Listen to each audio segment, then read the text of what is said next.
반갑습니다. 방금 소개받은 서울 케이스 사관학원 원장 김양돈입니다. 제가 이런 세미나를 제일 부담스러워합니다. 그 재수생들 또 재수생을 두신 학부형님들을 대상으로 세미나 한다는 거는 항상 마음에 걸리죠.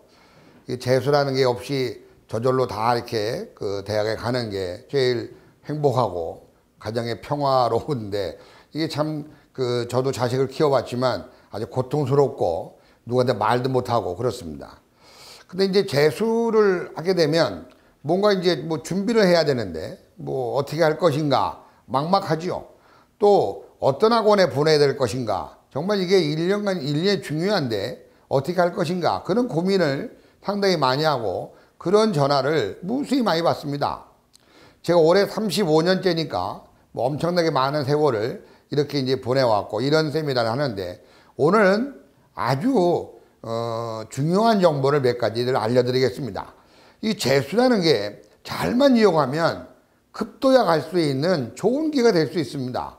만약에 재수가 없었다면 참 이게 안 좋을 때도 있는데, 재수를 잘 이용하면 또 다른 세계를 볼 수 있습니다. 우선 재수를 어떻게 할 것인가 하는 방법에는 두 가지 방법이 있어요. 첫째는 독학을 하는 경우하고, 그 다음에 이제 학원을 이용하는 경우가 있습니다. 독학은 말 그대로 혼자 하는 겁니다. 이 독학에는 집에서 혼자 하는 경우도 있고, 또 독학을 전문으로 하는 학원도 있죠. 그래서 일반의 집에서 하는 학원도 있고, 또 독학을 전문으로 하는 학원에는 통학하는 학원도 있고 독학 기숙 학원도 있습니다. 근데 이 독학은 자기 통제가 확실한 학생은 독학도 괜찮습니다. 이 자기 통제가 아침에 일어나서 책에 있게 공부하고 일정한 시간 휴식도 갖고 또 시험도 치고 이런 학습 계획을 다 본인이 짜고 본인이 통제가 강하다면 독학도 권할 만하죠. 그런데 만약에 제가 생각할 때는 본인이 본인 통제를 잘 했다면 재수 잘 안 하죠. 그죠? 그러니까 요즘 학생들은 자기 통제가 잘 안 되는데도 할 수 있다는 막연한 생각 때문에 독하게 하는 경우가 많은데, 본인과 학부형이 잘 의논해서 정말로 자기 통제가 가능한 학생들은 독학도 큰 문제가 없습니다. 그러나 자기 통제가 안 되고 조금 더 높은 꿈이 있고 조금 더 체계적으로 교육을 받고자 하는 학생들은 바로 이제 학원을 이용하는데, 이 학원에는 또 두 가지가 있습니다. 기숙학원하고 통학하는 학원이 있죠. 통학하는 학원은 뭐 독학학원하고 크게 차이가 없고, 기숙학원이 이제 줄 문제인데, 이 재수할 때 기숙학원을 이용하는 경우, 이 기숙학원은 1년 과정입니다. 학원을 잘 선택해야만 됩니다. 학원을 뭘 보고 선택하느냐? 그저 메이커? 뭐 합격생 수? 이런 것도 물론 중요한 변수가 되겠지만, 우리 학생에 대한 그 자제, 그 학생, 그 재생이 어떤 성향이 있느냐가 매우 중요하죠. 예를 들어서 기숙학원은 크게 두 가지가 있다고 그랬죠. 첫째, 대형 프랜차이즈가 되어 있는 거죠. 그 다음에 이제 고유 브랜드로 되어 있는 두 가지의 기술 형태가 있어요.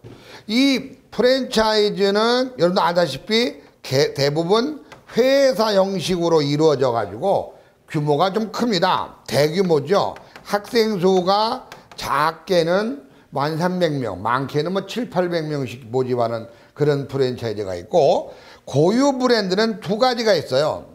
첫째는 어떤 회사라든가 개인이 운영하는 그런 기숙학원이 있고, 또 하나는 선생님들이 공동으로 설립한 학원이 있습니다. 이렇게 두 종류가 있어요. 그런데 여기 좀 특이한 점이 있죠. 잘 보셔야 됩니다. 이 프랜차이즈 학원하고 고유 브랜드 중에서 회사와 개인이 운영하는 학원은 학원하고 선생님 관계가 계약 관계죠. 계약 관계입니다. 그러니까 딱 정확히 출근과 퇴근이 명시되어 있고, 그죠? 주 5일제 수업 근무를 해야 되고, 주당 52시간 지나면 안 되고 그렇습니다.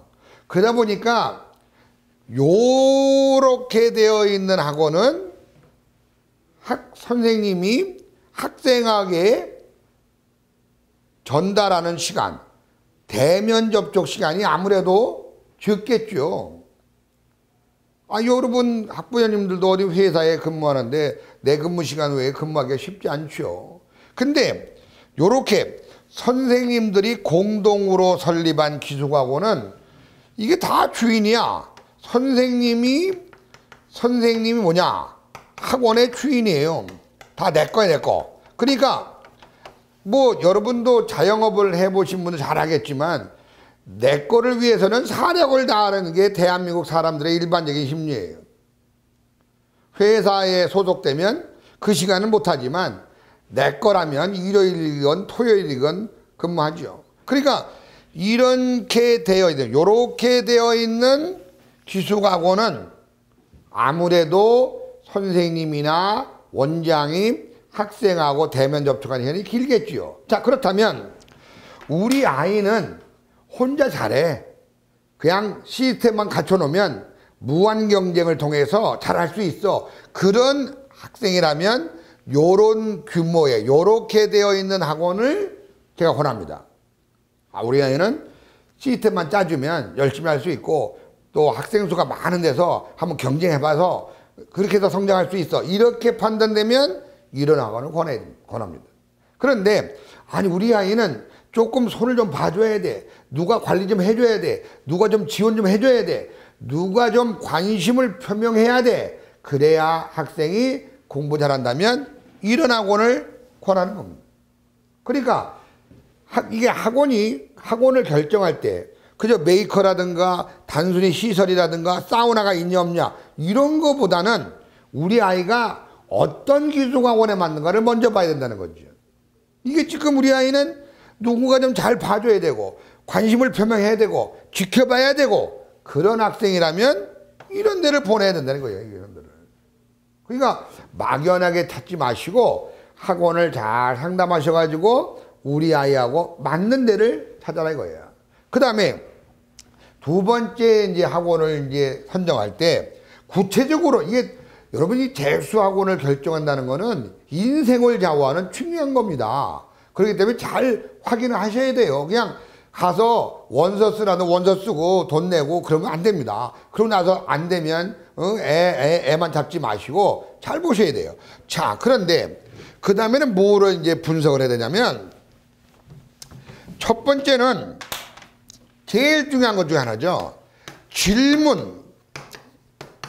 여러분 수능 끝나고 많은 매체에 보셨지만 이 수능 문제가 쉽지 않아요. 상당히 어렵습니다.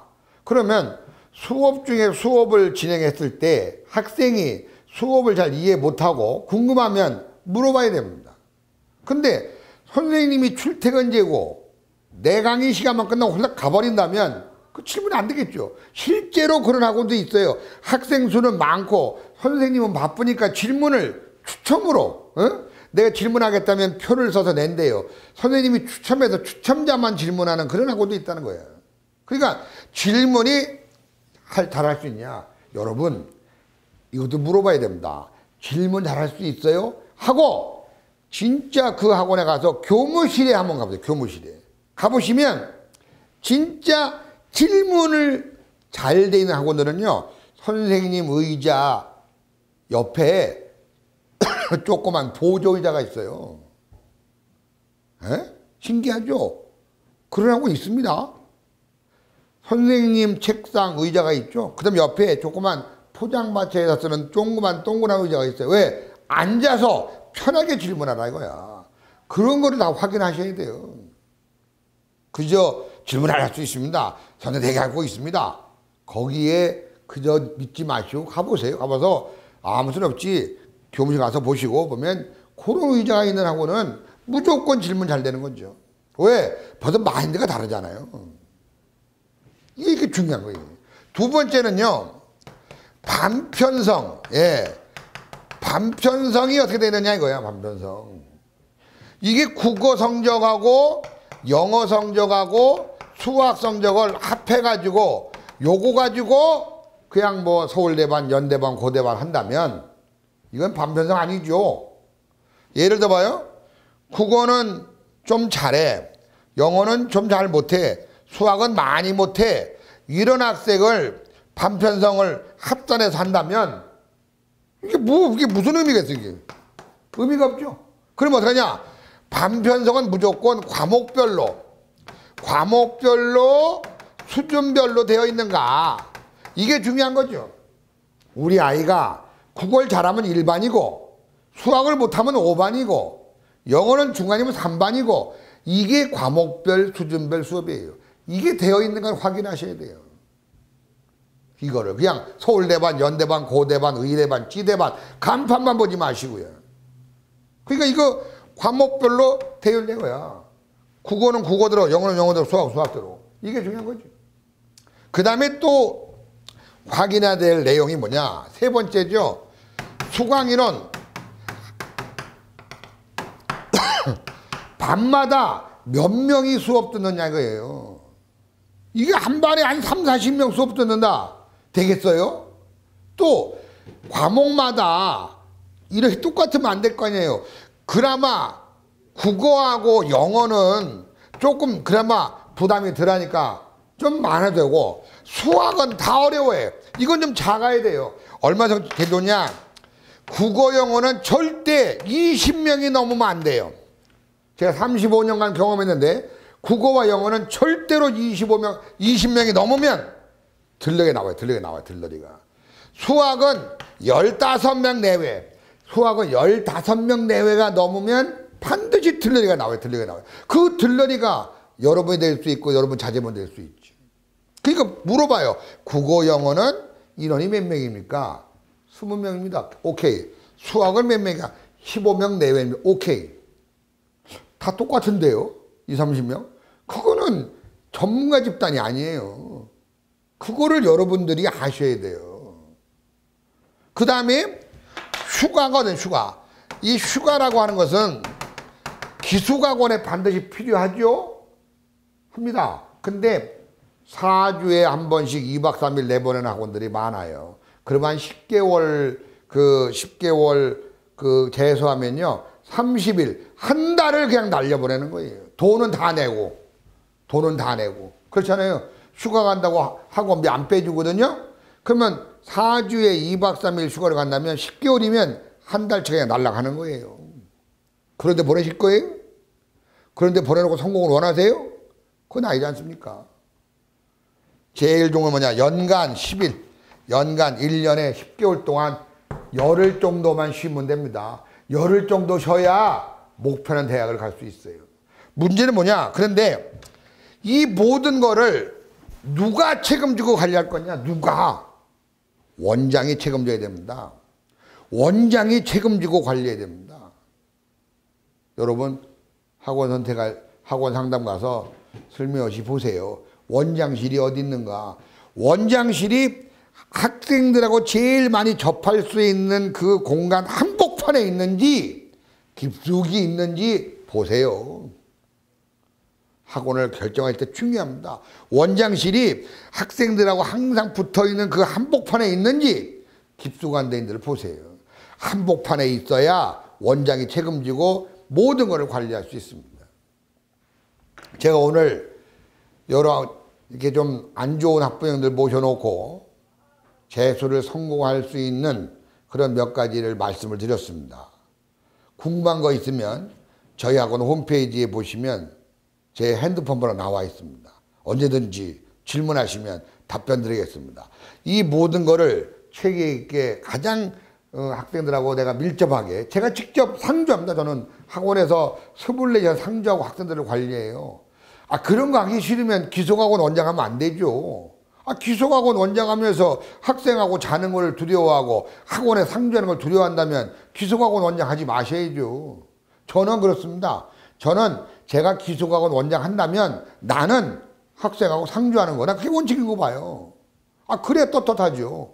기숙학원 원장하면서 애들은 자 열심히 해라. 나는 학원에도 없다면 안 되는 거죠. 저는 밤 12시에도 학원에 있습니다. 학생들하고 함께 24시간. 저뿐만 아니라 우리 모든 학과 선생님도 마찬가지입니다. 만약에 재수를 정말로 학생에게 꼼꼼한 관리라든가 보살피라든가 학생에 대한 끝없는 관심이 필요한 학생 또는 그런 자제분이 있다면 지체 마시고 저한테 맡겨주신다면 제가 사력을 다해서 반드시 재수를 성공시키겠습니다. 재수 성공할 수 있습니다. 도약할 수 있습니다. 자신 있습니다. 감사합니다.